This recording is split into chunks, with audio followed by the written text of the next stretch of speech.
Ayala es una de las que invitamos a darnos una charla sobre su especialidad. Tuvimos la anterior la semana pasada. Y bueno, obviamente agradecerle muchísimo por tomarse el trabajo de preparar y venir a contarnos en qué trabajan en el grupo de investigación. Y, y bueno, nada, gracias Ayala y adelante. Bueno, bueno, gracias por la invitación también. Para nosotros siempre está bueno contar lo que hacemos y bueno, interactuar con estudiantes nuevos. Bueno, ustedes ya conocen en realidad a los estudiantes, a Guillermo Monsecchi, que es un compañero de este grupo de investigación, procesamiento de lenguaje natural. Eh, y bueno, yo les voy a dar más que nada un panorama bien amplio de lo que es la disciplina, el procesamiento del lenguaje natural. ¿Ah? No es una charla pensada especialmente para un curso de ciencia de datos, es una charla de introducción al PLN para que conozcan el área. Y bueno, en algunos momentos capaz que les hago algunos comentarios un poco más vinculados a lo que ustedes están empezando ahora, ¿no?, a estudiar y a formarse en ciencia de datos. ¿Ya? Bueno, el grupo PLN es un grupo de investigación del Instituto de Computación, el INCO, de la Facultad de Ingeniería. Y bueno, el procesamiento del lenguaje natural es una disciplina que se puede situar dentro de algo más amplio que se llama inteligencia artificial, ¿sí? Y tiene sus contactos con otras, con un montón de áreas, como por ejemplo la ciencia de datos, ¿no?, que es algo también como medio, que toca un montón de puntas, y entre ellas algo de lenguaje, por la razón, simplemente porque el lenguaje o los textos escritos en lenguaje natural contienen mucha información, y de ahí se pueden sacar un montón de datos que después se pueden usar para un montón de cosas, ¿no?, con un montón de objetivos. Bueno, yo me ordeno un poquito la charla, voy a empezar contando un poco qué es el PLN, motivarlo un poco, ¿no?, todos los distintos niveles que abarca el estudio del lenguaje, los niveles clásicos de análisis del lenguaje, como dice ahí, y después hablar de algunas de las dificultades de los desafíos más importantes que se abordan desde esta área, que es básicamente la gran ambigüedad que tienen los lenguajes naturales. Después vamos a hablar un poquito de las aplicaciones más comunes del PLN y ver, así mirando con algunos ejemplos, cómo están algunas de las aplicaciones hoy por hoy. Y después, bueno, un panorama bien medio rapidito de las herramientas, los recursos, los métodos con los que se trabaja en el área. ¿Ah? O sea que vamos a hablar más de las problemáticas del lenguaje y un poco menos al final sobre cómo trabajamos en PLN para poder procesar el lenguaje. Bueno, les pido que si tienen preguntas me interrumpan, no tengo problema. Voy a tratar de estar atenta por si me escriben algo por chat, pero si quieren decir algo, habilitar el micrófono y decir algo, no hay problema. Bueno, esta es una definición de procesamiento del lenguaje natural, está sacada del libro de Jurafsky y Martin, que es un libro que tenemos nosotros como libro de cabecera de algunos de nuestros cursos. Esto está traducido del inglés, ¿no? La definición está en inglés en el libro es en inglés, y bueno, la leo. El procesamiento del lenguaje natural es una subdisciplina de la inteligencia artificial que intenta resolver con computadoras tareas vinculadas al lenguaje humano, permitiendo la comunicación entre el humano y la computadora a través del lenguaje natural, o resolviendo diferentes tareas que implican algún tipo de procesamiento de texto o de audio. Es importante ese último agregado, ¿no? No solo intentamos que la computadora entienda el lenguaje y poder tener un diálogo con una computadora, que es lo primero que a uno se le ocurre, sino hacer un montón de tareas con el lenguaje, trabajar con el lenguaje, procesándolo de manera automática, por ejemplo, para extraer información, sacar información que hay en grandes conjuntos de texto, con esa información hacer otras cosas, por ejemplo, poblar bases de datos, ¿no? Convertir información que está en texto en algún tipo de información estructurada o de datos estructurados, para, por ejemplo, sacar estadísticas, lo que sea. ¿Ah? No se trata solo de, de tratar de interactuar con la computadora como si fuera un humano.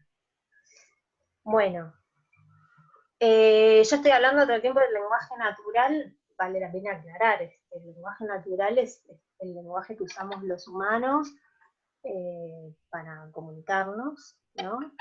Y nosotros, en vez de decir simplemente lenguaje, siempre decimos lenguaje natural, un poco en contraposición al lenguaje de programación, a un lenguaje matemático, o a los lenguajes formales, que son otros tipos de lenguaje con los que nosotros convivimos bastante, ¿no? Por nuestra disciplina. Nosotros somos del Instituto de Computación, trabajamos mucho con lenguaje de programación también. Bueno, este es una película, un pequeño fragmento de la película que usamos mucho como ejemplo de cómo se supone que una computadora debería manipular el lenguaje. A ver si se puede ver un poquito el video. No, no se puede. Bueno. Este es el fragmento en realidad con el que trabajamos como ejemplo para ir viendo todo lo que implica procesar lenguaje, ¿no? A partir de estas 2 oraciones o 3, vamos a ir como desmenuzándolas para ver qué implica que una computadora entienda o produzca lenguaje o procese el lenguaje. ¿tá?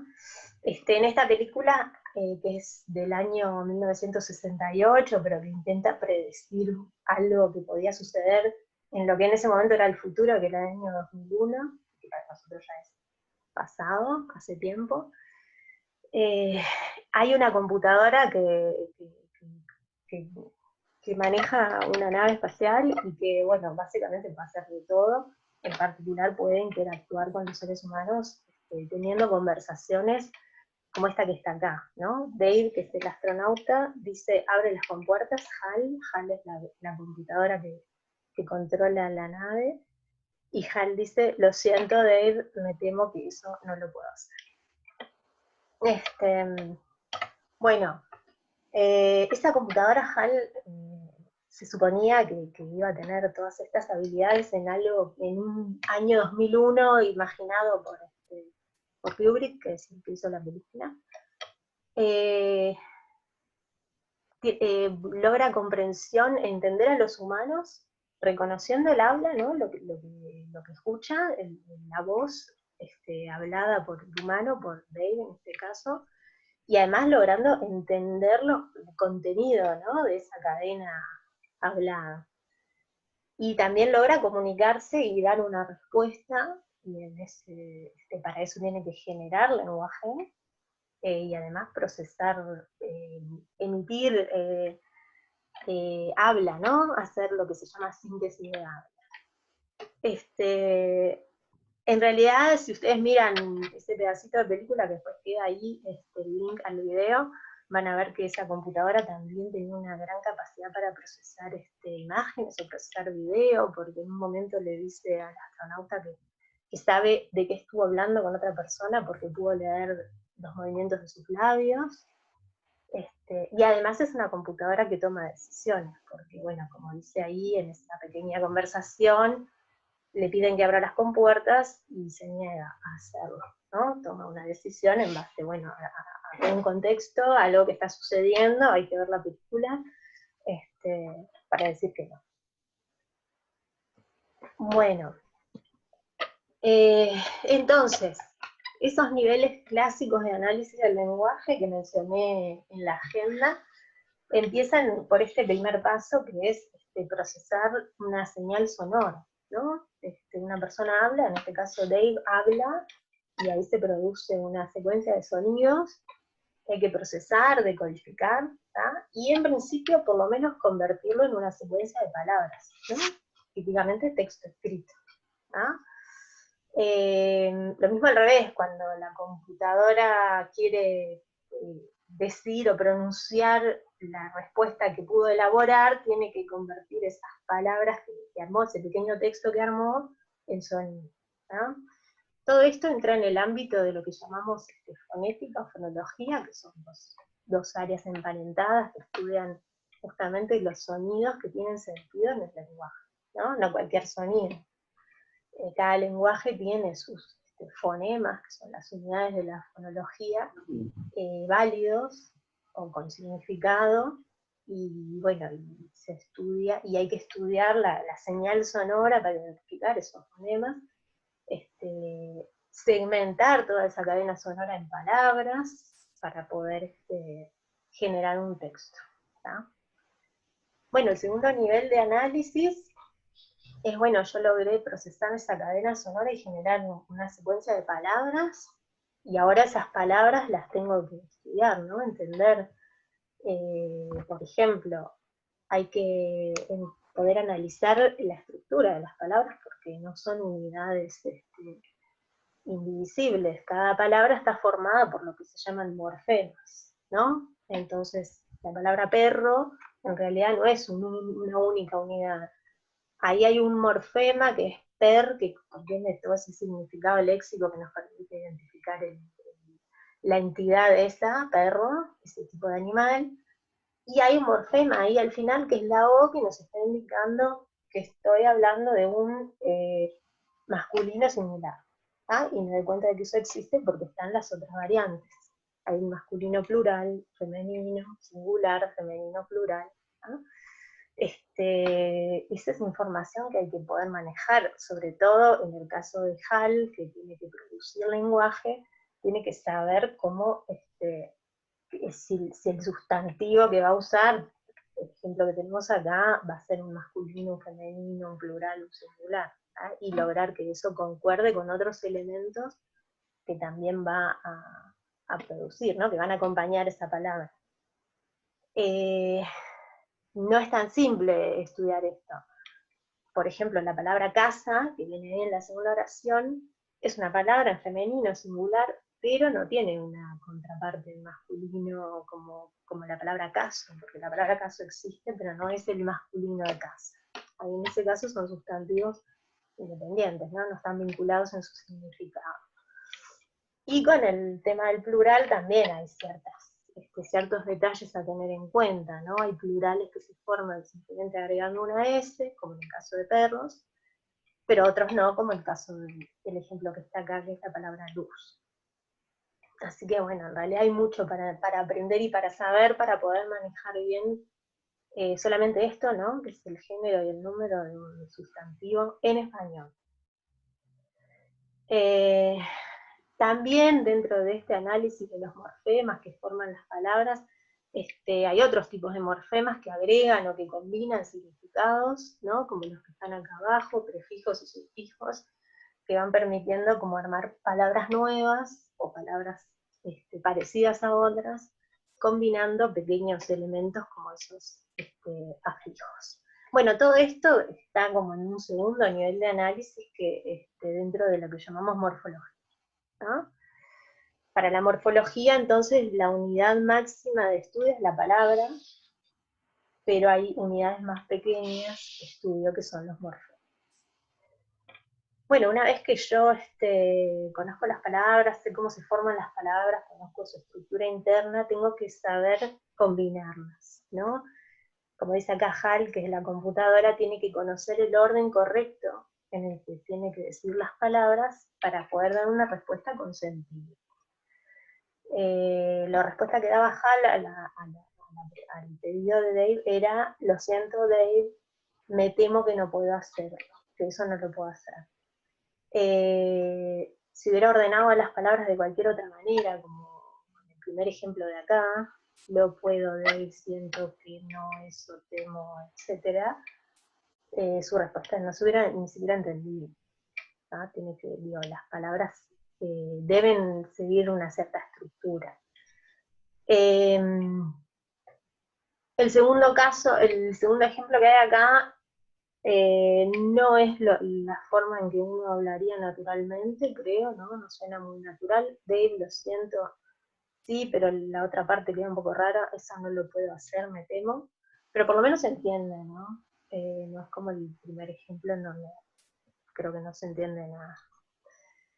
Bueno, todo esto entra en el ámbito de la sintaxis, ¿ah? Que estudia entonces cómo se combinan las palabras para formar estructuras mayores. La sintaxis tiene como unidad máxima de estudio las oraciones, ¿ah? Nunca van más allá de las oraciones, la sintaxis, y como unidad mínima las palabras, ¿no? Cuando estoy en el plano de la sintaxis ya no me voy a poner a estudiar los morfemas que forman las palabras, ¿no?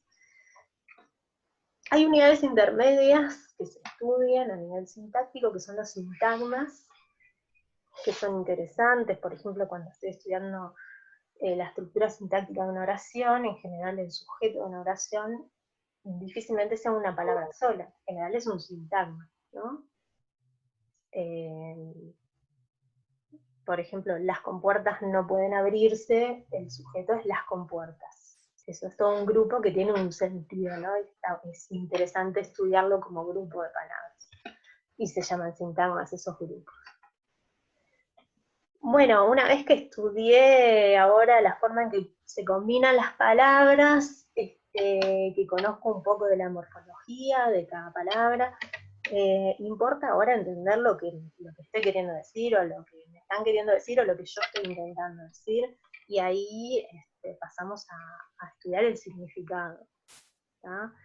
Esas 3 oraciones que están ahí, abre las compuertas Hal, baja las persianas Hal, saca los dados Hal, son 3 oraciones que desde un punto de vista sintáctico son iguales, ¿no? Son todas combinaciones de los mismos tipos de palabras, en el mismo orden, pero desde el punto de vista semántico son bien diferentes. ¿Ah? Bueno, este es otro nivel que es importante manejar, el nivel de la semántica. ¿Sí? La semántica se estudia a nivel de palabras, la semántica léxica, los significados de las palabras, las relaciones entre los significados, ¿sí? Sinonimia, hiperonimia, antonimia.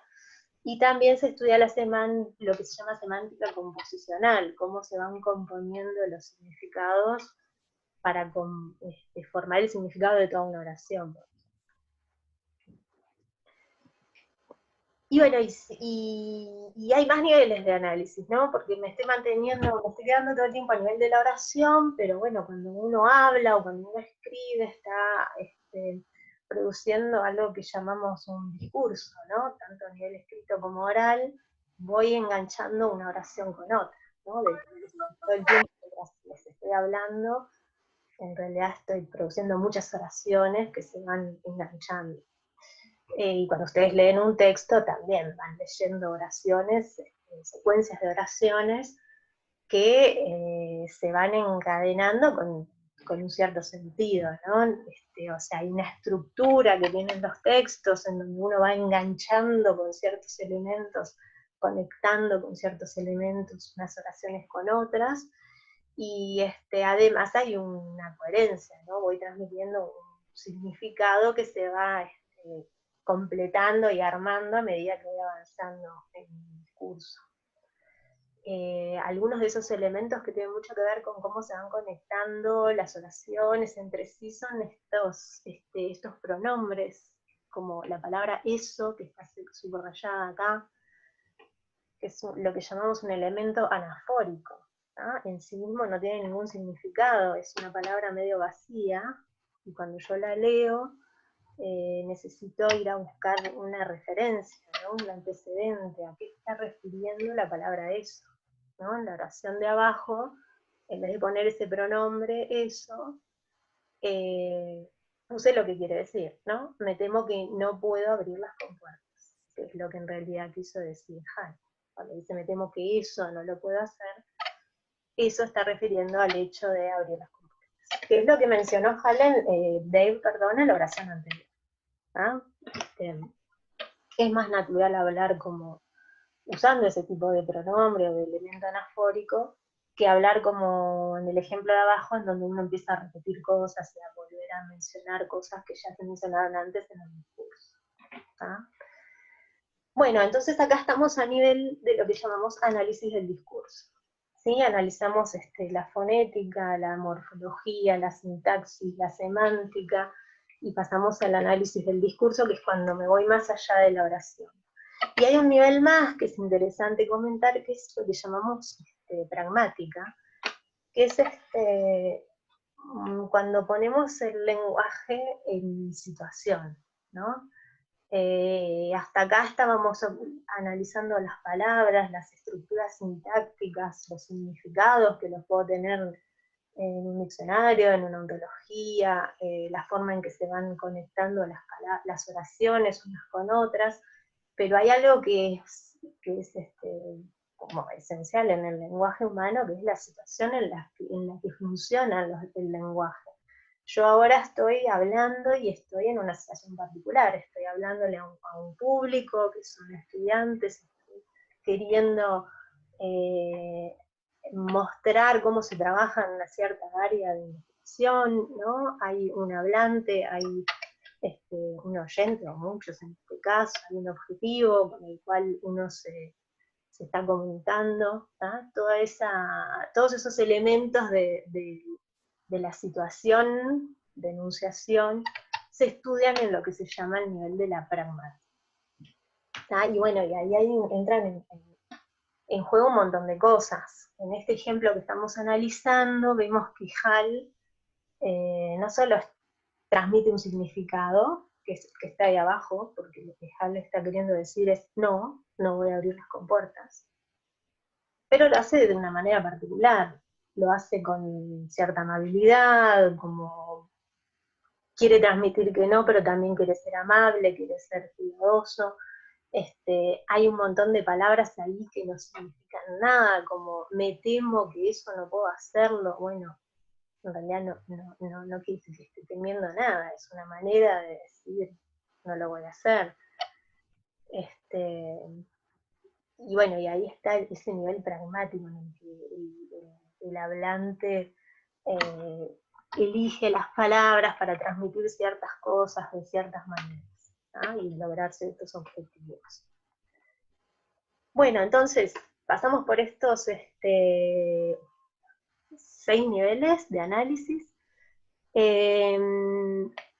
Por ejemplo, en nuestro grupo solemos trabajar con texto escrito, entonces ese nivel de la fonética y la fonología no lo tenemos, no lo hemos trabajado prácticamente nunca. La morfología, la sintaxis, la semántica se trabajan bastante, y en muchas áreas del PLN esos son los 3 niveles principales, cuando se habla de traducción, resumen, extracción de información, difícilmente se vaya mucho más allá. El nivel del discurso puede ser importante porque resolver esos elementos anafóricos ayuda a extraer información, ¿no? Porque yo no puedo, o hacer un resumen, por ejemplo, no puedo hacer un resumen en donde, por ejemplo, elijo oraciones de un texto que van a integrar el resumen y no me doy cuenta de que incluí una oración que tiene un pronombre que no queda resuelto, queda colgado, porque la oración anterior, que quizá tenía el referente o el antecedente, no la puse en el resumen. Así que ese nivel de discurso, por lo menos a ese nivel de resolver con referencias y elementos anafóricos, se suele estudiar. La pragmática ya es un poco más complicado. No sé si se estudia tanto. Bueno, ¿cuáles son los grandes desafíos que enfrenta el PLN? Acá les van a quedar en la presentación 2 links a estos videos de Lelutier, que son cosas que a veces mostramos en las clases porque el lenguaje se presta mucho para jugar, ¿no? Para hacer humor, basado un poco en malas interpretaciones erróneas del lenguaje. ¿tá? Y basadas en esto que vamos a decir que es uno de los grandes desafíos que enfrenta el PLN, que es la ambigüedad. El hecho de que el lenguaje sea ambiguo permite jugar con las palabras, y jugar con los significados y con las estructuras sintácticas también. Bueno, van a ver mirando estos videitos que hay muchísimos juegos con los significados de las palabras, con las formas de segmentar las secuencias, ¿no? Y uno dice algo que si lo segmento de distintas maneras quiere decir cosas distintas. Bueno, pasemos entonces a esto, ¿no? La ambigüedad. La palabra ambiguo simplemente quiere decir eso, que admite distintas interpretaciones. ¿Ah? Y vamos a ver que la ambigüedad atraviesa todos esos niveles de análisis del lenguaje que estuvimos comentando recién. Uno piensa siempre en, bueno, una palabra que significa cosas diferentes, pero hay otros niveles de ambigüedad. Por ejemplo, a nivel fonético, eso que les decía recién, esa cadena sonora que tengo que analizar para transcribirla en un texto, y una de las primeras cosas que tengo que hacer es segmentar las palabras, también las oraciones, suele ser muy ambiguo. De hecho, segmentar las oraciones o segmentar las palabras es todo un problema. Si ustedes se ponen a pensar, todo lo que yo estoy diciendo son un montón de palabras enganchadas, oraciones que se van enganchando, y no hay nada que, no es muy fácil segmentar la cadena sonora que estoy produciendo. ¿Ah? No hago una pausa cada vez que digo una palabra, ni siquiera cada vez que termino una oración necesariamente hago una pausa. Entonces, a nivel fonético, las ambigüedades se pueden dar de distintas maneras. Por ejemplo, la homofonía, un sonido lo puedo transcribir de maneras diferentes. En español ocurre bastante, hay idiomas en donde ocurre mucho más. Si yo digo hola, bueno, eso puede transcribirse de esas dos maneras posibles, ¿no? Con H, sin H, y significan cosas diferentes las dos palabras. Pero bueno, está la ambigüedad en la segmentación, que es de lo que yo estaba hablando antes, que produce cosas como esta, ¿no? Ató dos palos, ató dos palos. Y yo las dos cosas, si las digo naturalmente, las voy a pronunciar igual. Ató dos palos. Y lo digo así, y no es fácil saber cuál de las dos secuencias es la que estoy queriendo decir. Eso que está ahí abajo es un ejemplo de algo que se llama carambure, que son como unos juegos de palabras, y este signo muy famoso de Quevedo, que parece que tenía como que le habían desafiado a decirle a la reina que era reina. Entonces inventa este juego de palabras, en donde, bueno, la ambigüedad en la segmentación está en la palabra escoja. Bueno, a nivel morfológico también hay muchísima ambigüedad. Por ejemplo, acá nosotros plantamos papas. ¿Cuál es la ambigüedad en la palabra plantamos? ¿Se dan cuenta?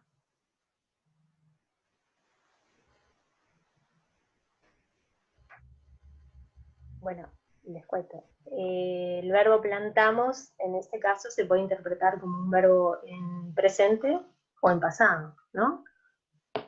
Hoy nosotros plantamos papas, o todos los días nosotros plantamos papas, ¿no? El presente se usa también para transmitir esas actividades habituales. O puedo decir, ayer nosotros plantamos papas. ¿Ah? Son dos conjugaciones distintas del verbo plantar que se escriben exactamente igual. ¿Ah? ¿Y por qué es a nivel morfológico? Porque, bueno, es la terminación verbal esta la que contiene la ambigüedad. ¿Ah? Justo son dos tiempos verbales que se forman con el mismo morfema que vemos ahí. ¿Sí? A nivel sintáctico también hay ambigüedad. Esta oración, Pedro vio a Juan con el telescopio, según como yo la analice sintácticamente, o según como yo vaya descomponiendo eso en unidades sintácticas, puedo tener dos resultados posibles. Por un lado, puedo tener Juan vio a Juan con el telescopio, ¿no? Ahí faltaron los corchetes, pero con el telescopio sería otro grupo. Estos son los sintagmas de los que les hablé hace un rato. Entonces, sé que en el primer caso, ¿quién tiene el telescopio?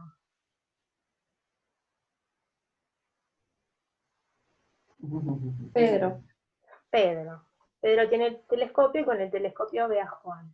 En el segundo caso, puedo armar un sintagma completo a Juan con el telescopio, que desde un punto de vista sintáctico no tiene ningún problema. Es un análisis totalmente correcto, pero en ese caso el que tiene el telescopio es Juan, ¿no? Por eso lo dejé dentro de ese grupo. Bueno, para la sintaxis esto es muy difícil de resolver, porque con cuál de las dos opciones me quedo, ¿no? Las dos son estructuras muy comunes en el lenguaje. Para ustedes, ¿cuál sería la interpretación correcta o el análisis sintáctico correcto?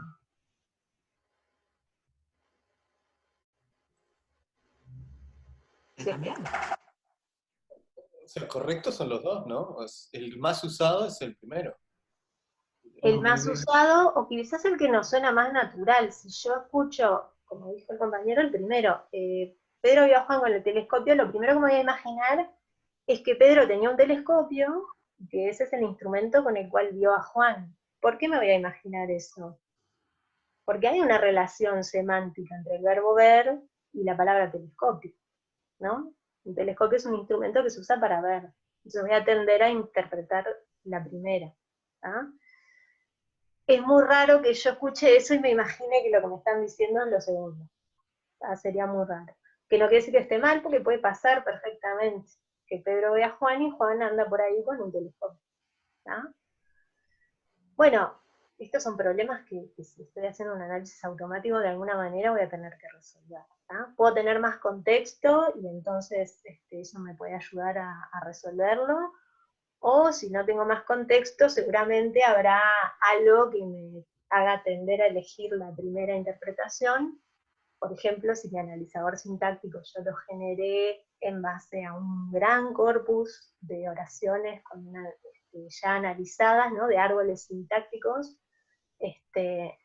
probablemente de ahí saque alguna estadística que me haga tender a elegir la primera. ¿No? Pero es ambiguo, estamos de acuerdo en que es ambiguo. Acá también en esta oración hay una ambigüedad sintáctica. Los hombres y las mujeres que hayan cumplido 60 años pueden solicitar una pensión.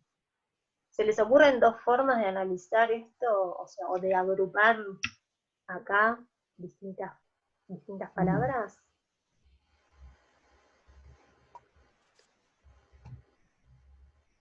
Puede ser que tanto los hombres como las mujeres que ambos tengan más de 60 años, o los hombres de cualquier edad y las mujeres que tengan más de 60. Ahí está. Ahí esa subordinada que hayan cumplido 60 años, puedo pensar que se aplica a todos, a los hombres y las mujeres, o solamente a las mujeres, ¿no? Ahí en A y en B vemos los corchetes que agrupan de distinta manera. Y bueno, acá ni siquiera me animo a decir mucho qué es lo más probable. Pienso que a mí se me hubiera ocurrido la interpretación A, no la B, pero bueno, hay una ambigüedad. ¿Ah? En realidad acá, si esto está escrito en un reglamento o lo que sea, es bueno que el que lo escribe se dé cuenta de que está siendo ambiguo, ¿no? Para un analizador automático difícilmente haya una manera de encontrar la opción correcta. No se me ocurre un criterio más que, bueno, alguna estadística, ¿no? Si la mayoría de las oraciones subordinadas en un corpus, como les decía recién, ¿no? Un corpus con árboles ya resueltos, si la mayoría de las subordinadas modifican solo al nombre que viene antes y no a toda una conjunción, ¿no? Con dos nombres, probablemente ese sea el análisis que aprendan mi analizador sintáctico. Bueno, a nivel semántico, seguro hay mucha ambigüedad, ¿no? Como les decía hoy, creo que es el primer tipo de ambigüedad que a uno se le ocurre, ¿no? Una palabra que tiene distintos significados, en general del tipo que está ahí arriba, lo que llamamos homonimia, ¿sí? Palabras iguales que pueden tener significados diferentes, como la palabra vino, que tiene dos significados ahí, ¿no? El vino que se toma y vino del verbo venir, perdón, que son palabras bien diferentes, ¿no? No parecen para nada emparentadas, simplemente coinciden en la forma, podríamos decir que por casualidad. ¿Ah? Y bueno, lo mismo en los ejemplos que están abajo, que en realidad no son exactamente iguales en su grafía, pero sí suenan igual, por eso son homófonos y no homógrafos, ¿ah? Que no importa mucho. Otro fenómeno parecido a la homonimia es la polisemia, pero en la polisemia es un poco más sutil, porque son significados distintos, pero emparentados. ¿Tá? En realidad es una misma palabra que tiene distintos significados, ¿no? En los casos anteriores son dos palabras distintas. No puedo decir que vino es una palabra sola que tiene dos significados, porque son completamente diferentes. ¿Tá? Pero en el ejemplo de abajo, cuando yo hablo de, por ejemplo, el verbo descender, claramente decir que el hombre desciende del mono es bien distinto a decir que el mono desciende del árbol, pero no puedo decir que son dos verbos distintos porque los dos verbos tienen mucho en común. ¿tá? Los dos se trata de algo que se relaciona desde arriba hacia abajo, ¿no? Hay como una intuición ahí espacial en los dos casos, más o menos equivalente. Pero claro, uno es más abstracto que el otro. Y lo mismo que la palabra árbol en la última oración, en la última línea. Un árbol en la naturaleza no es lo mismo que un árbol binario, que es una estructura que usamos para modelar cosas, ¿no? Por ejemplo, en computación. Pero es la misma palabra, árbol. Bueno, entonces acá a nivel semántico seguro hay un montón de ambigüedad y bueno, también, ¿no? Algo que ayuda mucho a desambiguar es el contexto, pero no siempre es suficiente.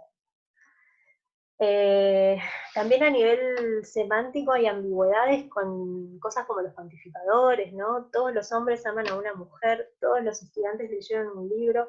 Acá hay una ambigüedad en los dos ejemplos, más o menos es el mismo problema, y es estas dos interpretaciones, ¿no? Todos los hombres aman a una mujer, quiere decir que todos aman a una misma mujer, o quiere decir que cada hombre ama a una única mujer, pero que no es la misma para todos. Lo mismo con los estudiantes y el libro. Cualquiera de las interpretaciones acá es posible y la ambigüedad es clarísima, ¿no? Y bueno, también a nivel de discurso, ¿se acuerdan cuando cuando me voy más allá de la oración y cada oración viene enganchada o se combina con otras oraciones, aparecen elementos anafóricos como este pronombre, ¿no? Acá hay dos oraciones coordinadas con i. Podría yo poner un punto ahí, tomé el alfajor de arriba del escritorio, punto, lo comí. Ese lo es un pronombre y lo tengo que resolver, ¿no? ¿A qué refiere? ¿Cuál es el antecedente de lo? ¿Cuál es la palabra a la que está refiriendo ese pronombre lo? Para nosotros como humanos no hay ambigüedad, ¿verdad? ¿Qué es lo que comí? El alfajor. ¿Tá? ¿Cuál podría ser el problema para una computadora? ¿Qué se imaginan? Que se comió el escritorio. Ahí está.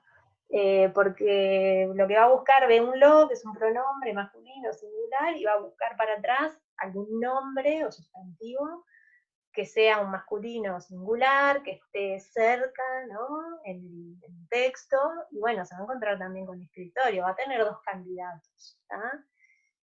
Y bueno, esta es una ambigüedad que en principio es difícil de ver, porque para nosotros no hay ninguna ambigüedad, pero para un análisis automático sí. Y bueno, y acá también hay una relación semántica, como hoy decíamos, entre el verbo ver y el telescopio. Hay una relación entre esos significados, y acá pasa lo mismo, entre el verbo comer y el alfajor hay una relación que no hay entre el verbo comer y el escritorio. Si yo estuviera trabajando con reglas y basándome en una base de conocimiento, en donde yo sepa, bueno, hay sustantivos que son objetos que se pueden comer, entonces sé que alfajor es algo comestible, por otro lado sé que el verbo comer implica un complemento que tiene que ser algo que sea comestible. Si yo manejo toda esa información, puedo resolver esta ambigüedad, pero también la puedo resolver si estoy trabajando con métodos estadísticos, y simplemente tengo mucho texto, y en toda esa cantidad de texto que tengo para alimentar algún tipo de modelo, de algoritmo, encuentro mucho más seguido el verbo comer con alfajor que el verbo comer con escritorio. o bueno, alfajor como complemento de comer, que escritorio como complemento de comer. ¿Ah? Bueno, ese último enfoque es lo que más se hace ahora, ¿no? En PDN y bueno, en muchos otros campos, ¿no? Trabajar con mucho dato para aprender con métodos de aprendizaje de algún tipo. Algo de eso vamos a hablar ahora al final. ¿Ah? Pero bueno, acá hay un ejemplo un poco más natural, ¿no? Acá hay un fragmentito de un cuento, bueno, una novela. Hay un montón de pronombres, ¿vieron? Le, la, te, él, le, la, y bueno, y si nosotros leemos esto, no vamos a tener ninguna duda de a qué refiere cada uno de esos pronombres, vamos a poder resolverlos automáticamente sin ni siquiera pensar. Pero si yo quisiera procesar esto de manera automática, cada uno de esos pronombres es un problema para resolver. ¿Ah? Acá la mayoría son masculinos, capaz que no hay tantas dudas, pero bueno, se empiezan a mezclar, se aparecen sustantivos, varios sustantivos masculinos, varios femeninos, varios plurales, singulares, bueno, empiezo a tener mucho candidato para cada elemento. ¿Ah? Bueno, habíamos hablado también del nivel pragmático y ahí también puede haber cierta ambigüedad. Es un poco más difícil de ver, pero por ejemplo, estas dos oraciones, ¿no? Llego a las 8, esperame, si nos imaginamos un diálogo en donde alguien dice esto, tenemos acá como ejemplo 3 escenarios posibles que son bastante diferentes. En el primer caso, alguien preguntó ¿a qué hora llegas? Y otra persona respondió, llego a las 8, espera. ¿Sí? Como que la intención, ¿no? ¿Se acuerdan que cuando hablamos de pragmática entran los hablantes, las situaciones, las intenciones de los hablantes? Acá hay una intención que es simplemente avisar a qué hora vuelven, responder esa pregunta. Ya en el segundo caso, capaz que les suena un poco forzado, pero bueno, no deja de ser un ejemplo interesante. Nunca llegas en hora, le dice alguien a otra persona, y esa persona dice, llego a las 8, espérame, ahí hay más como una intención, como una promesa, ¿no? Te prometo que hoy voy a llegar a las 8, hoy voy a llegar en hora, ¿tá? Y la última, es bien diferente, ¿no? Tienen que imaginarse una situación, dos personas discutiendo, y uno le dice al otro, eso me lo vas a tomar a decir en la cara, bueno, llego a las 8, espérame, es casi una amenaza, ¿no? Y bueno, ahí la ambigüedad está a nivel de la intención con la que se están diciendo esas palabras, ¿no? Es un nivel bien diferente. No hay ambigüedad sintáctica ni morfológica, bueno, ni semántica, las palabras todas quieren decir lo que quieren decir. ¿Ah? Lo que se interpreta diferente es lo que está buscando el hablante, lo que busca producir el hablante en el otro. Bueno, entonces, hasta acá esto de la ambigüedad que como se da en todos los niveles, es un problema para el PLN, para casi cualquier aplicación o problema que uno quiera abordar. El lenguaje es complejo y sutil, es necesario razonar acerca del mundo, eso es muy importante y lo vimos muy al pasar, ¿no? Cuando yo digo que entre telescopio y el verbo ver hay una relación de significados que parecen tener algo que ver, bueno, eso es información que yo debería tener en algún lado para poder aplicarla e ir avanzando y resolviendo ambigüedades, ¿no? Pero hay mucho más, ¿no? No sé, todo el tiempo, si nos ponemos a pensar, todo el tiempo estamos poniendo en juego un montón de información, un montón de supuestos, de cosas que nosotros sabemos y que asumimos que nuestro interlocutor sabe cuando estamos hablando, para que nos entiendan, para saber que para estar tranquilos de que nos van a entender. Y bueno, además de que si estudiamos el lenguaje en medio de inserto en un sistema social, ¿no? Donde hay personas que interactúan, que exponen, como dice ahí, convencen, ordenan, insultan, todo eso además puede ir cambiando mucho a lo largo del tiempo, bueno, todo eso agrega un montón de complejidad, Pero creo que sobre todo lo que más agrega complejidad, además de la ambigüedad, es eso de que uno está razonando acerca del mundo y uno está poniendo en juego un montón de conocimientos sobre el mundo para interpretar cualquier oración, por más simple que sea. Bueno, entonces hasta acá ese segundo punto de la agenda de hoy, que era cuáles son los grandes desafíos que enfrenta el lenguaje, los niveles esos clásicos de análisis del lenguaje. Ahora lo que quiero comentar un poco con ustedes son algunas aplicaciones de PLN. En cualquier aplicación que se intente trabajar con algo de procesamiento del lenguaje, bueno, en alguna medida voy a tener que tener en cuenta muchas de las cosas que estuvimos comentando hasta ahora. Bueno, una aplicación clásica del procesamiento del lenguaje natural es la traducción automática. Este es un problema que yo creo que fue de los primeros que se intentó resolver de manera automática, o como de los primeros problemas, grandes problemas del PLN. Ahí tienen un ejemplo, el texto que está a la izquierda en inglés, es la definición de PLN que yo puse al principio de la transparencia, está sacada directamente del libro en inglés. Esta traducción yo la hice con el traductor de Google el año pasado.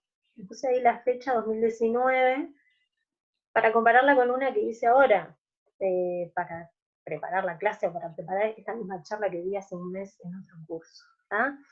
Si se fijan acá, hay algunos errores, ¿no? La traducción que me da Google para esa definición de PLN, ya en la primera oración, ya en las primeras palabras se equivoca, ¿no? Dice, el objetivo de este nuevo campo es obtener computadoras para realizar tareas útiles que involucren lenguaje humano. Y eso está mal, lo que dice ahí es lograr que las computadoras realicen tareas útiles que involucren lenguaje humano, ¿sí? Ya les digo, esto es una prueba que hice el año pasado con el traductor de Google, pero este año volví a probar y me encontré con una traducción bastante diferente, ¿no? El objetivo de este nuevo campo es hacer que las computadoras realicen tareas útiles que involucren lenguaje humano. Tareas como permitir la comunicación hombre-máquina, mejorar la comunicación humano-humano, o simplemente realizar un procesamiento útil de texto o discurso. Es muchísimo mejor. El año pasado a este mismo traductor mejoró muchísimo. Y si yo me hubiera guardado algunas pruebas hechas en años anteriores, seguramente hubiéramos notado cómo fue mejorando en los últimos años un montón, ¿sí? De hecho, la traducción automática es una de las aplicaciones del PLN que más ha mejorado en estos últimos años, ¿sí? Y de hecho, hoy en día, por lo menos inglés-español, que es lo que yo más uso, realmente es súper útil usar el traductor de Google porque prácticamente te resuelve la traducción, no hay mucho para corregir. Si se fijan acá, yo creo que lo único que no está del todo bien es la última palabra, traduce speech por discurso, y en realidad el texto se refiere más bien a habla, a lenguaje oral. Pero está muy bien, ¿sí? Hay otro traductor que estuve probando y también les quería mostrar, a ver, perdón, que es se llama DeepL, y también es una traducción muy buena, incluso un poquitito mejor porque traduce speech por habla, que es lo que en este caso es correcto. Bueno, se podrán imaginar por el nombre que esto es un traductor generado en base a métodos de Deep Learning. En realidad el de Google probablemente también. O sea que deben ser más o menos parecidos. Algo que es difícil con la traducción es evaluar. Si ustedes se fijan en este texto, el objetivo de este nuevo campo es conseguir que las computadoras realicen tareas útiles. Es un poco distinto al anterior, que dice, el objetivo de este nuevo campo es hacer, en vez de conseguir, que las computadoras realicen tareas útiles. Después más abajo habla de hombre-máquina, humano-humano, el otro pone hombre-máquina, hombre-hombre. En realidad las dos están bien. Pero claro, si yo quiero evaluar la correctitud de esta traducción, voy a tener que comparar con un texto que yo ya tengo, ¿no? Cuando se trabaja en traducción automática, en realidad con estos métodos estadísticos, lo que se tiene son grandes corpus paralelos, ¿tá? Un corpus muy grande que tiene textos en uno de los idiomas y su equivalente o su traducción en el otro idioma, ¿tá? Con eso se aprende a traducir textos nuevos en ese mismo par de idiomas. Entonces, bueno, si el texto que yo tengo guardado como correcto es dice realicen en vez de hagan, quizá penalizo esa palabra cuando en realidad sabemos que está bien, ¿no? Entonces, bueno, la evaluación de la traducción difícilmente dé un 100%, aunque esté dando resultados muy buenos. Pero bueno, la verdad lo que es muy interesante es ver cómo mejoró en estos últimos años, básicamente gracias a las redes neuronales, a estos métodos de deep learning que son esas redes neuronales con capas ocultas, y bueno, arquitecturas súper complejas. Bueno, algunos otros ejemplos. No todo anda tan bien en traducción automática. Acá puse unos ejemplos para... A ver, espérenme un segundo.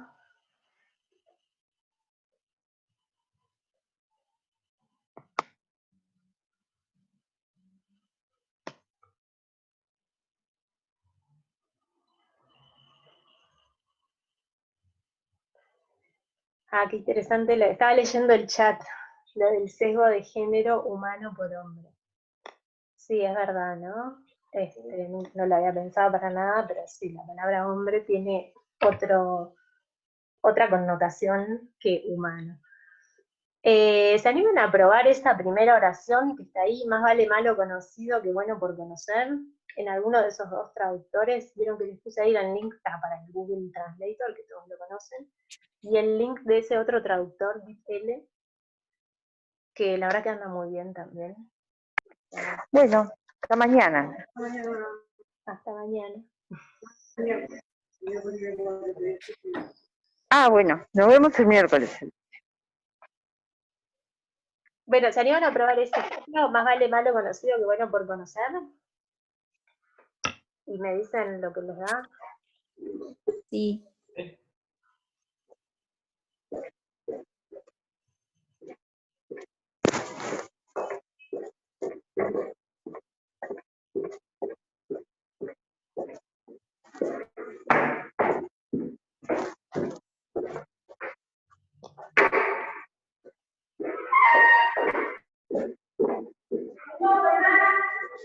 Ahí está, ahí me están poniendo en el chat algunas opciones, ¿no? Lo que da es una traducción literal, ¿verdad?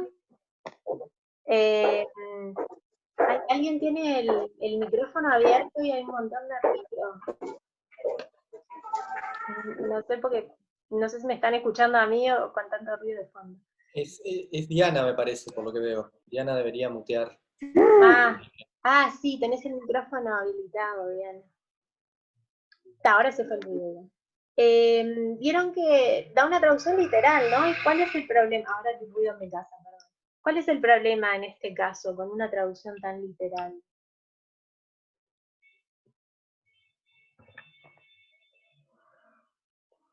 ¿Qué les parece? Que la traducción es mala, ¿no? No está El pragmatismo, ahí va. Sí, ahí está, ¿no? Sí, ¿quién iba a decir algo? Que es un dicho que se utiliza en español, pero capaz que en inglés no. Ahí está. Es un dicho, es una frase hecha, ¿no? Un proverbio. No podemos traducirlo literal porque a veces incluso estos proverbios no tienen mucho sentido, ¿no? Y en inglés hay un equivalente, yo lo busqué porque no es que sea muy experta, y debería ser la traducción algo como lo que dice ahí, ¿no? Que la traducción literal nunca nos va a dar eso. Better the devil you know, pero es un proverbio equivalente al nuestro, ¿no? Y para alguien que habla inglés, esto de acá va a tener mucho más sentido que lo otro, traducido literal.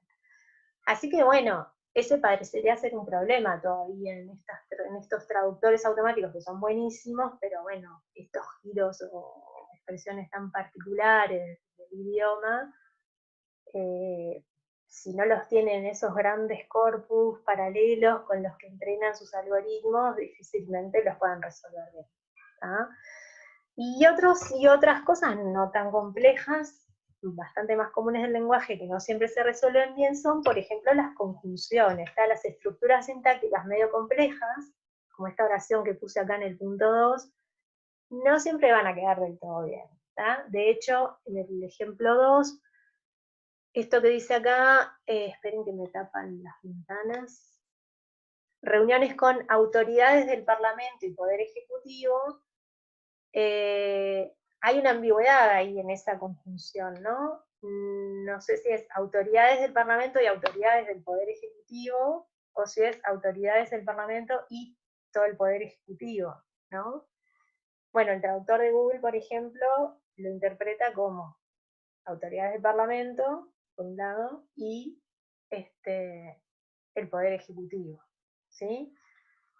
Pero si yo cambio un poquito el ejemplo, fíjense en el caso 3, lo único que saqué fue el inicio de la oración. Posteriormente lo eliminé y puse la oración que estaba entre comillas sola, como si fuera una oración entera.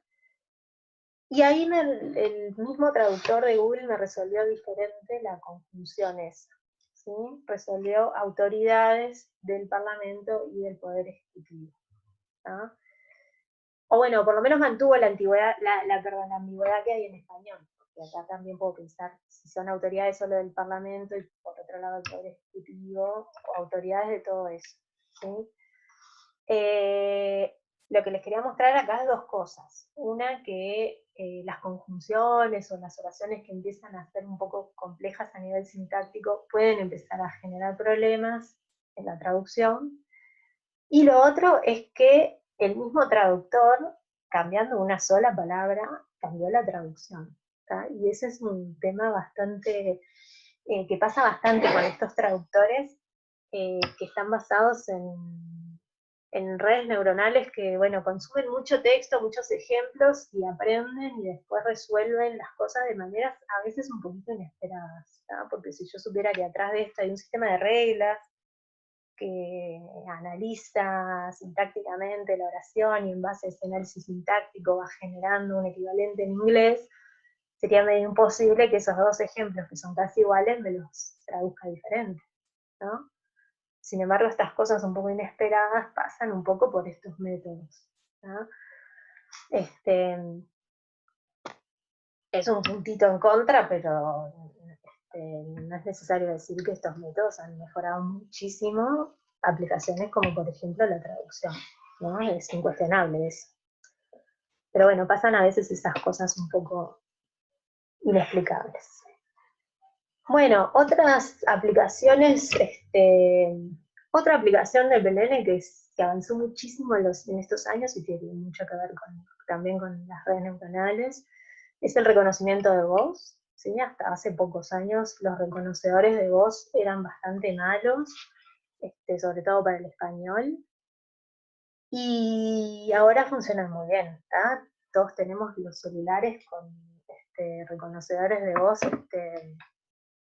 uno les dicta algo y la verdad, difícil que se equivoquen, ¿no?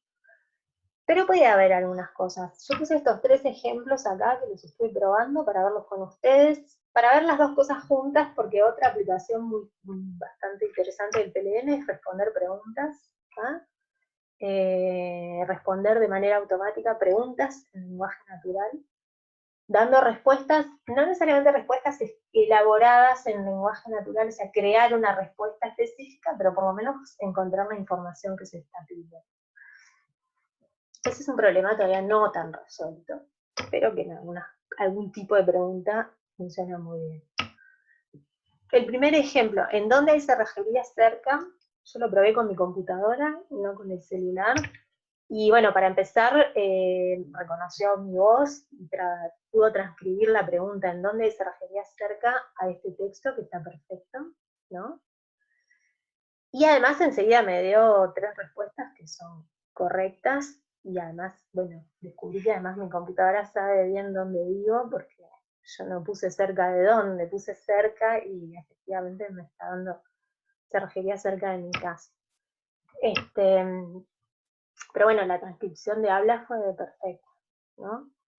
Ya el segundo ejemplo que yo tenía por ahí, que era cómo llego al LATU, la transcripción de habla ya fue más complicada. Lo primero que logré fue esto, ¿cómo llego desde acá hasta el datum? La pregunta era ¿cómo llego desde acá hasta el datum? Traté de pronunciarlo un poco mejor, lo volví a probar y me dio esto, ¿cómo llego desde acá hasta el las? Ya, la palabra llego me la pone con tilde, no sé por qué. Pero lo que le está costando transcribir ahí es la palabra latum.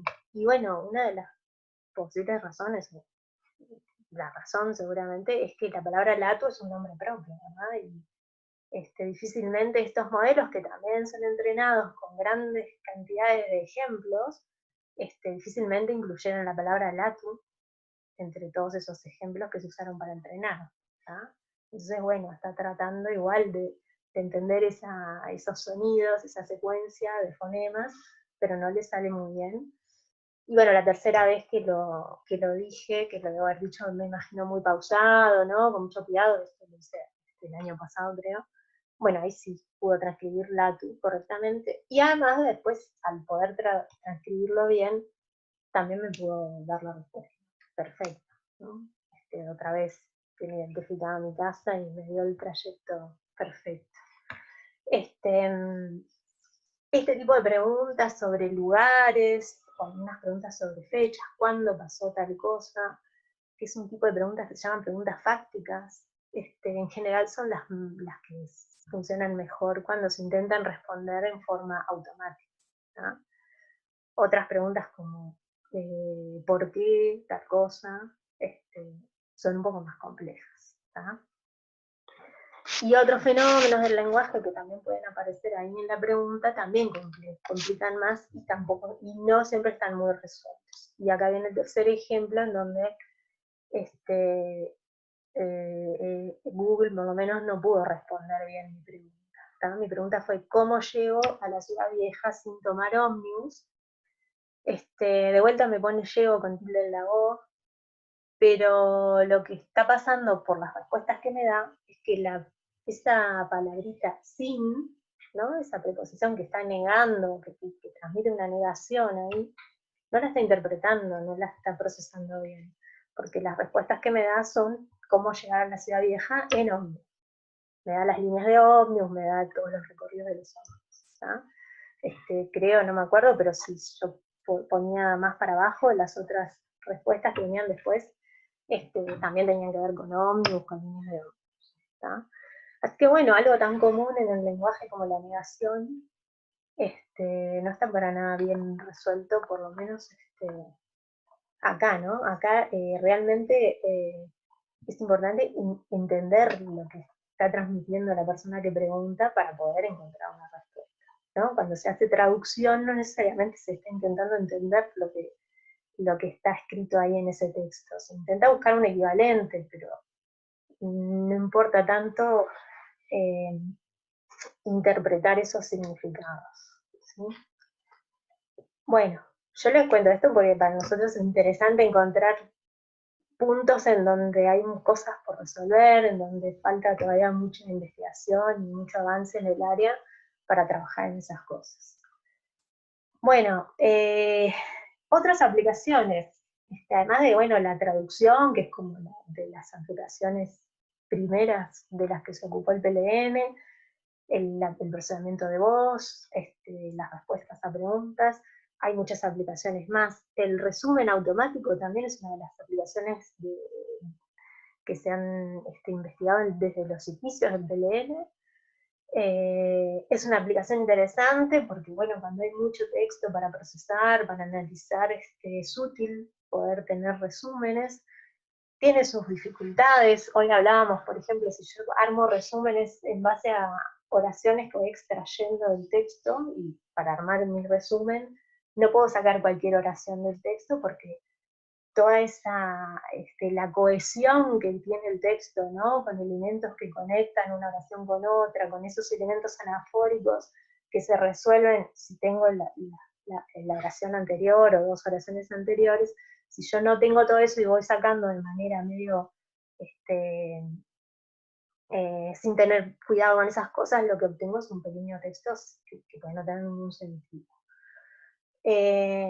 Bueno, el análisis de subjetividad es algo que se hace mucho ahora, análisis de opiniones, de sentimientos, detección de humor, a veces no tanto porque interese el humor, pero porque interesa encontrar información seria o información de interés y descartar humor, sarcasmo, ironía, o por lo menos poder interpretar el humor, el sarcasmo y la ironía que no se interpreta linealmente.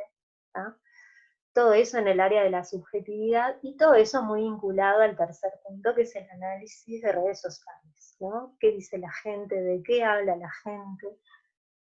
¿Cuáles son las opiniones? Si son favorables o no sobre ciertos temas, sobre ciertas personas públicas, sobre productos, sobre empresas. Eso es algo que interesa mucho, que se hace mucho, y que además se hace mucho porque es interesante, pero también se hace mucho porque hay muchísimo texto para procesar. Estas son áreas que tienen bastante que ver con la ciencia de datos, porque yo de ahí puedo sacar muchísima información, los temas sobre los que se hablan, cuál es el perfil de las personas que hablan sobre ciertos temas, los perfiles de las personas que están de acuerdo o no de acuerdo con ciertas cosas, decisiones, propuestas. Hay muchísimo para estudiar ahí. Twitter es una red social que se estudia muchísimo porque es muy fácil obtener los textos de Twitter y porque además se producen cantidades enormes cada día. Es muy rico es como una red social súper rica para trabajar en procesamiento del lenguaje. Bueno, otras áreas, clasificación de documentos, en general se clasifica por temas, tengo un conjunto de temas de los cuales me interesa clasificar un conjunto de documentos, o no, se puede hacer clustering, no sé los temas a priori, pero voy agrupando los documentos según cuánto se parecen entre sí, y de ahí surgen los clusters que en general representan distintas temáticas. Bueno, la extracción de información, que es un área súper amplia, ¿no? Cuando hablamos de extracción de información, en general hablamos de encontrar en textos, en lenguaje natural, extraer de ahí entidades, relaciones entre entidades, los atributos de las entidades, o sea, generar información estructurada, llenando templates o poblando una base de datos a partir de texto en lenguaje natural, texto puro. Y bueno, esa última la puse porque es una aplicación bien distinta y que a uno ni se le ocurre capaz, pero nosotros estamos desde hace unos años trabajando en esto, aplicaciones del PLN a la enseñanza, por ejemplo, corrección automática de trabajos de estudiantes, generación automática de ejercicios de lengua, de ejercicios o de comprensión lectora, generar preguntas a partir de un texto para que los estudiantes respondan, y ya las preguntas se generan también con sus respuestas ya medio precalculadas para poder evaluar automáticamente. Juegos didácticos, nosotros estuvimos trabajando en generación de crucigramas, sopas de letras, juegos que tienen que ver con el lenguaje. Todo esto en forma automática, ¿no? Eso es como el aporte del TLN a todo esto. También, desde otro punto de vista, pero también vinculado a la enseñanza, tratar de analizar cómo se comportan los estudiantes, cuáles son los temas que preguntan en los foros, cómo son las respuestas, y ¿no? cómo se dirigen entre ellos, hacia ellos mismos los estudiantes o hacia los docentes, el análisis del desempeño de los estudiantes en base a los juicios que escriben los maestros o profesores sobre el desempeño de los niños en la escuela, por ejemplo. Bueno, un área que tiene un montón que implica un montón de cosas súper interesantes, que bueno, eso lo quería mencionar porque estamos trabajando en eso. Bueno, entonces, hay muchas más aplicaciones, ¿no? Puse por acá, dejé esos puntos suspensivos, como diciendo, bueno, hay mucho más. Acá marqué en negrita algunas que tienen bastante que ver, como les dije hace un rato, con la ciencia de datos, ¿no? Extraer información, sacar datos, sacar información de texto. El texto contiene mucho dato que se puede usar para un montón de objetivos diferentes. Y ahora quería hablar un poco de, bueno, cómo se trabaja en Taleo, ¿no? Cuáles son las herramientas, los recursos usuales y los métodos que se usan, que se han usado y sobre todo lo que se está usando, con lo que se está trabajando más ahora. Bueno, tradicionalmente se trabaja mucho con analizadores lingüísticos, o sea, herramientas que nos van dando un análisis lingüístico de los textos. ¿Tá? Eso que dice ahí, post-taggers, son herramientas que, dado un texto, hacen, primero que nada, la cimentación en palabras del texto, y analizan cada palabra. Me dan algún tipo de información morfológica y sobre todo la categoría gramatical de esa palabra. Categoría gramatical quiere decir verbo, adjetivo, sustantivo, etc. Información morfológica puede ser si lo que encontró el tagger es un verbo, me puede decir según hasta dónde llegue ese tagger, pero me podrá decir el modo, tiempo, persona, número en que está conjugado ese verbo. Y además me dan algo los post-taggers en general que se llama lema, que es muy interesante, ¿no? Si la palabra que está en el texto es el verbo cantamos, el post-tagger me va a decir que eso es un verbo, me va a decir que es una primera persona del plural, bueno, puede ser del presente, puede ser del tiempo pasado, indicativo, y también me va a decir que el lema de esa palabra es el verbo cantar. Y tener los lemas de las palabras, que es como decir como el representante canónico de la palabra, ¿no? Para los verbos son los infinitivos, para los adjetivos son la forma de masculino singular. Tener esos lemas me va a ayudar, si estoy haciendo extracción de información o algo, a encontrar, o buscando temas, lo que sea, me va a ayudar a encontrar un montón de palabras que están muy relacionadas entre sí, como por ejemplo todas las conjugaciones del verbo cantar, que son un montón, pues las conjugaciones verbales en español son súper complejas, ¿no? Y hay un montón de variantes para cada verbo. Todas ellas tienen algo que ver con el verbo cantar. Y si yo estoy buscando información sobre canciones, cantantes, lo que sea, bueno, todas esas me van a interesar, todas las variantes del verbo cantar. Así que esos lemas que me dan los post-taggers suelen ser muy, muy útiles para un montón de tareas. Bueno, los parsers, parser es el nombre en inglés de lo que en español llamamos analizador sintáctico. Un parser me va a hacer ese análisis sintáctico que estuvimos viendo hoy, ¿no? Pedro vio a Juan con el telescopio, me analiza los grupos que hay dentro de la oración, cómo se relacionan entre ellos. Me pueden dar otro tipo de información sintáctica más fina, como por ejemplo cuál es el sujeto, cuál es el objeto directo, cuáles son los complementos de tiempo, de lugar, de modo, bueno, un montón de cosas más. Y eso puede ser muy útil para diferentes aplicaciones. También puedo tener analizadores semánticos, puedo tener ontologías en donde tengo las palabras organizadas según sus significados, los términos más generales, los más específicos, los sinónimos, y puedo tener bueno, dentro de una oración algún tipo de análisis semántico. El análisis semántico se ha hecho tradicionalmente mucho con un estilo parecido a la lógica o sacado de la lógica, pero la lógica no alcanza para analizar el lenguaje, es bastante más complejo. Así que es bastante complejo el análisis semántico del lenguaje natural. Se trabaja mucho con recursos léxicos como diccionarios, tesauros, ontologías, recursos léxicos específicos, por ejemplo, bueno, para análisis de sentimientos se usan bastante diccionarios con palabras positivas, palabras negativas, palabras que son intensificadores, etc. Y se trabaja mucho con corpus. Corpus limpios quiere decir simplemente mucho texto en español y nada más.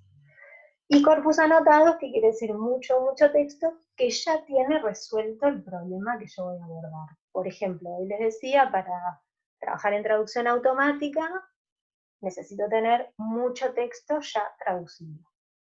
Para trabajar, no sé, en análisis de sentimiento, necesito muchos ejemplos de textos que ya sé si son positivos o negativos o neutros, o bueno, las categorías que yo quiera analizar. ¿Sí? Y bueno, y así.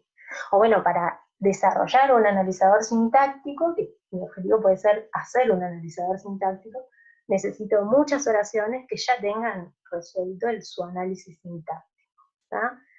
Pero muchas que sí, muchas, ¿no? O sea, grandes corpus con esos ejemplos ya resueltos para poder hacer aprendizaje.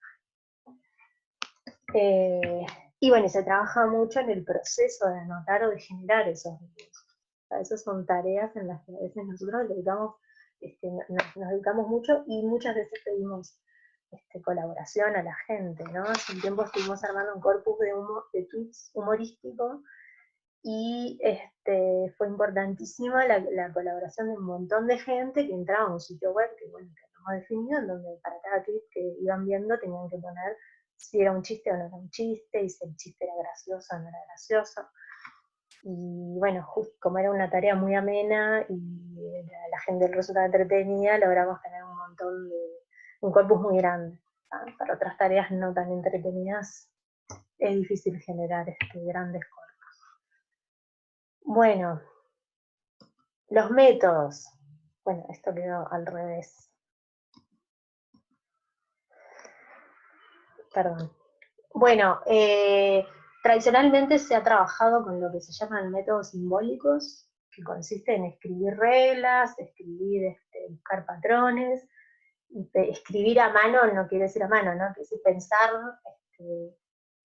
alguien, un lingüista o alguien experto en el problema con el que se está trabajando, buscar patrones en textos, analizar muchos ejemplos, escribir reglas para resolver los problemas.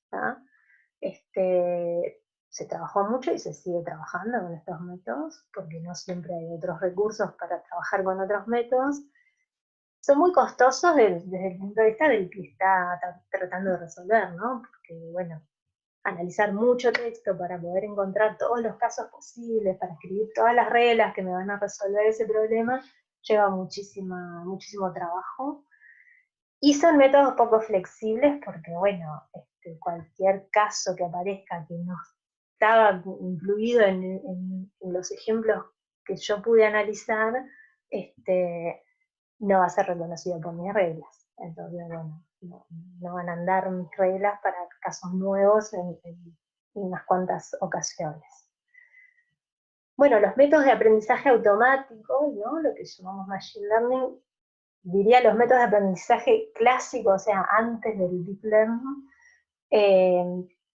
en general son métodos supervisados, eso quiere decir, bueno, eso que vengo comentando hace rato, ¿no? Tengo ya muchos ejemplos resueltos, ¿no? Grandes conjuntos de datos, datasets con mi problema resuelto, y con esos conjuntos entreno algún modelo para tener después una herramienta que resuelva el problema ante cualquier ejemplo nuevo que no está resuelto, ¿sí?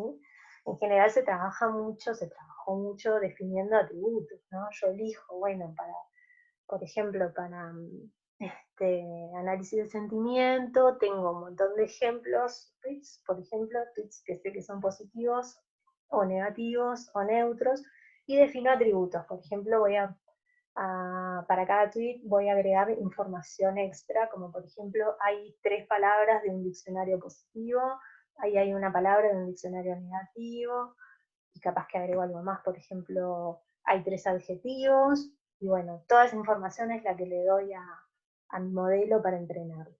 Pero tengo que pensar yo, tengo que pensar el que está trabajando cuáles son los atributos que tienen sentido, ir agregando, cómo generarlos, porque esos atributos los tengo que poder generar para cualquier texto nuevo que quiero procesar.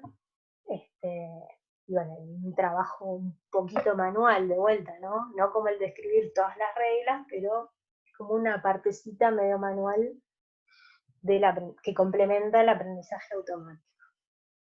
Ya cuando pasamos a los métodos de aprendizaje profundo, basados en redes neuronales, en general las entradas son el texto limpio, y sin agregar atributos, o casi nada de atributos, se logra que esa red neuronal, con cierta arquitectura, que suelen ser bastante complejas, aprenda sola esos atributos, o extraiga de alguna manera los atributos, y vaya y logre aprender a resolver el problema. ¿Tá? Sigue siendo un método supervisado, ¿no? Yo tengo que tener esos grandes conjuntos de datos ya resueltos, ¿no? Por ejemplo, un montón de tweets que ya están etiquetados como positivos, negativos, neutros, para entrenar esa red, y que esa red vaya ajustando, ¿no? Lo que pasa con las redes es que hay un montón de parámetros para ajustar, y que con todos esa cantidad enorme de ejemplos se van ajustando esos parámetros. Bueno, estos son temas de los que ustedes van a hablar un montón. Si ya no hablaron en este curso, supongo que sí, y habrán más, así que nada más para decir. ¿tá? Y bueno, lo que puse ahí abajo, también métodos híbridos, ¿no? A veces con reglas genero algunos atributos que son súper útiles para un modelo de aprendizaje automático. ¿tá? Y se combinan las dos cosas y puedo mejorar a veces bastante mis resultados. Y lo otro que es importante decir es que, bueno, si bien los métodos de aprendizaje automático, con redes neuronales o no, han mejorado mucho los resultados, dependen de que yo tenga esos corpus anotados, esos conjuntos de datos anotados o resueltos para entrenar. Y si no los tengo, trabajaré con otros métodos, ¿no? Volveré a las reglas, a los patrones. No voy a dejar de abordar un problema que me interesa resolver porque no tengo el corpus, ¿no? Así que bueno, los métodos estos yo creo que todos están más o menos vigentes, sin olvidarnos de lo mucho que se ha avanzado en varios problemas con Machine Learning y después con aprendizaje profundo. Bueno, quiero comentar algo más. No quiero seguir mucho rato porque ya vamos 1 hora y media casi, y es un poco cansador, pero algo que tiene mucho que ver con las redes neuronales, que se usa mucho en PLN, ¿no? Para trabajar con lenguaje, es lo que se llama word embeddings. No sé si escucharon hablar de eso. No sé si en el curso lo mencionaron para algo. Sí, sí. Se mencionó un poco, sí, por arriba. Ah, está. Bueno, entonces lo comento también, de vuelta un poco por arriba. Se trabaja mucho hoy en día con lo que llamamos representaciones vectoriales de palabras. ¿tá? Bueno, una de las motivaciones para hacer esto es que si yo quiero trabajar con una red neuronal, las entradas para mi red tienen que ser números, o bueno, objetos matemáticos, digamos. No puedo decir que le voy a dar a la red las palabras, porque las palabras no puedo aplicarle funciones, por ejemplo. Entonces, algo que también revolucionó bastante el área fue este concepto de word embedding, que es generar vectores de números reales, vectores de dimensión, no sé, 200, 300, algo así, que representan cada palabra. Y esos vectores se generan en base a un corpus muy grande de texto, y ahí sí de texto limpio, ¿no? Por ejemplo, toda la Wikipedia en español la puedo usar para entrenar estos vectores, que lo que hacen es representar la forma en que las palabras se combinan, o las ocurrencias, la forma en que las palabras ocurren en determinados contextos. ¿tá? Hay algo que dice acá, hipótesis distribucional, que es una propuesta de un lingüista, Harris, de hace muchísimo tiempo, que dice lo siguiente: las palabras que ocurren en contextos similares tienden a tener significados similares. ¿sí? Si yo analizo un corpus muy, muy grande del español, por ejemplo, y veo que dos palabras aparecen muy seguido en contextos muy parecidos, bueno, lo más probable es que esas dos palabras tengan mucho en común. Pueden llegar hasta ser sinónimos. ¿tá? Pero si no son sinónimos, igual van a tener significados muy relacionados. ¿sí? Y un poco con esa idea es que se trabaja en esta área, o que se ha trabajado con este método. ¿tá? Entonces, cuando yo logro estas representaciones vectoriales de las palabras, que surgen de analizar los contextos en donde ocurre cada palabra en un corpus muy, muy grande, ¿tá? Bueno, puedo asumir que dos vectores más o menos cercanos en mi espacio vectorial van a estar representando palabras más o menos similares. En principio similares en cuanto a su significado, pero a veces también vemos que los vectores agrupan palabras que tienen algún tipo de similitud más bien morfológica.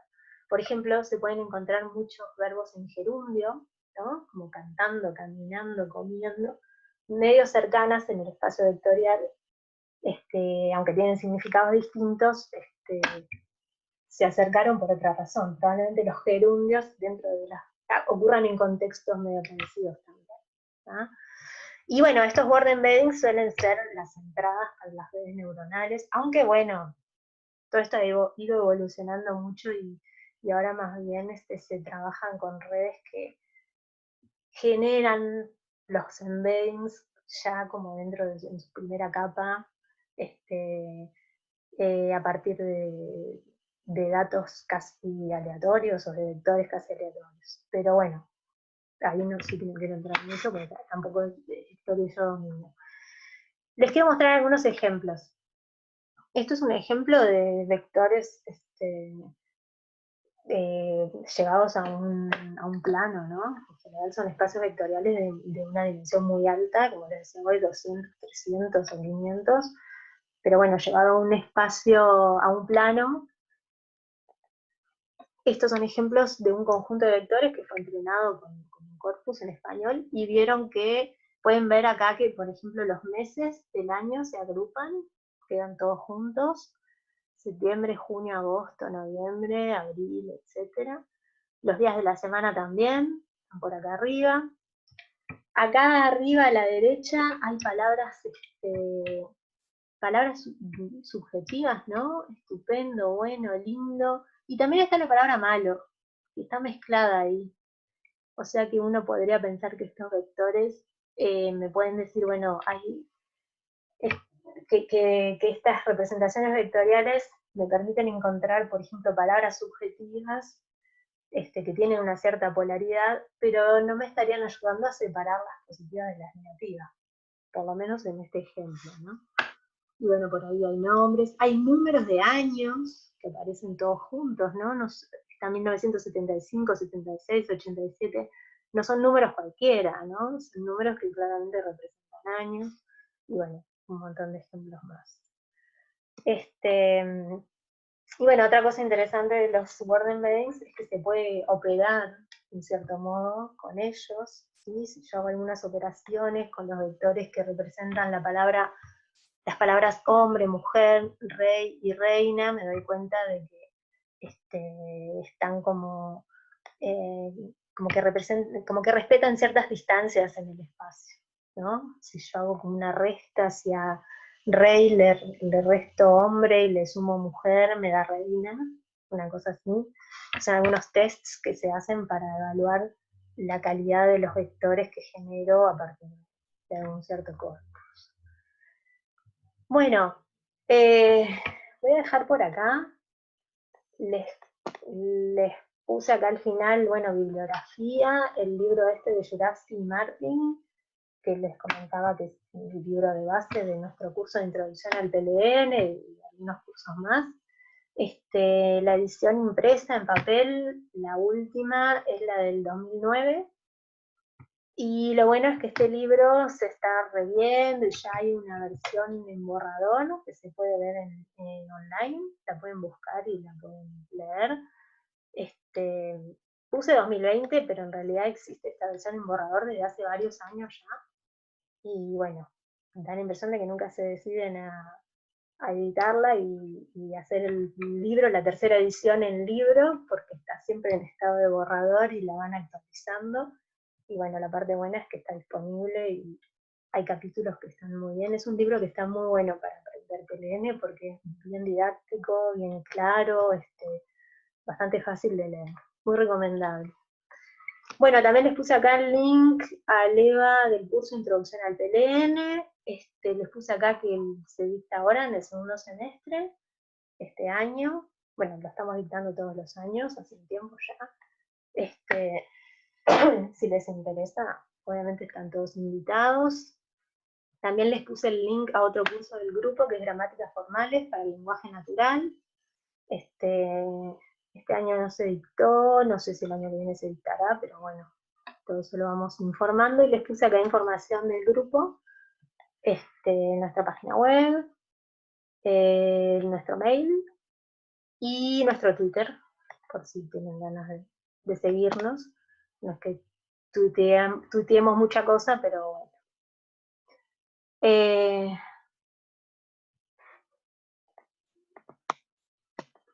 Bueno, estoy leyendo acá en el chat que pusieron que Guillermo iba a pasar unas clases de OpenThing de PLN para que puedan mirar. Sí, Introducción al PLN está todo filmado, está entero el curso en OpenThing. Si buscan OpenThing y ahí buscan el curso de Introducción al PLN, lo van a encontrar. Y también, bueno, Gramáticas Formales para el Lenguaje Natural también está todo entero. El curso más recomendable para entrar al área y conocerla en su amplitud es Introducción al PLN, que es un curso como bien amplio, ¿no? Es un curso que va pasando por todos los temas, todos los métodos, todos los problemas. No es un curso donde se profundice mucho en ninguna cosa en particular, pero pueden conocer todo y hacerse una idea clara del área. Y bueno, es un curso que les sirve a ustedes para esta maestría en ciencia de datos. ¿Tá? Bueno, no sé si tienen alguna pregunta por escrito o por micrófono. No les puse ahí mi mail, pero si entran a la página del grupo tienen nuestra información, o nos pueden escribir al mail del grupo pln@fin. Y bueno, no sé, cualquier cosa que quieran saber o hablan con Guillermo o nos escriben. Y gracias a ustedes por escucharme, que es rarísimo dar clase así por computadora, pero bueno, lo estuve un montón de rato ahí escuchando. Bueno, que pasen bien. Voy cerrando acá. Muchas gracias. Muchas gracias. Gracias. Por nada, no sé si querían preguntar algo más, yo ya lo estaba cortando. ¿No? Sí, va buenísima la clase. Bueno, chao, que pasen bien. Chao. Chao, gracias.